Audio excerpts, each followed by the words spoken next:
హైందవ సాంప్రదాయంలో ప్రతి ఇంట్లోనూ దేవాలయాల్లోనూ దేవతామూర్తుల విగ్రహాలను ప్రతిష్ఠించి పూజలు చేస్తారు.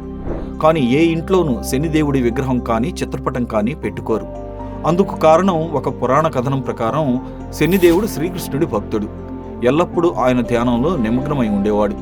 ఒకసారి శనిదేవుడి భార్య ధామిని ఒక బిడ్డకు జన్మనివ్వాలని తన కోరికను భర్తకు చెప్పడానికి వచ్చినప్పుడు శ్రీకృష్ణుని ధ్యానంలో మునిగిపోయిన శనిదేవుడు ఎంత పిలిచినా తన భార్యను పట్టించుకోలేదు.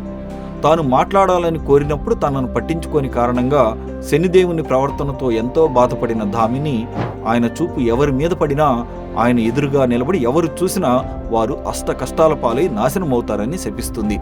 ఆ తర్వాత శనిదేవుడు తన తప్పు తెలుసుకుని తన భార్యకు క్షమాపణలు చెప్పినప్పటికీ శాప ఉపసంహరణ వీలు కాక తన వల్ల ఎవరికీ ఎలాంటి కీడు జరగకూడదని అప్పటి నుంచి శనిదేవుడు ఎప్పుడూ తల వంచుకుని నడుస్తాడని విశ్వసిస్తారు.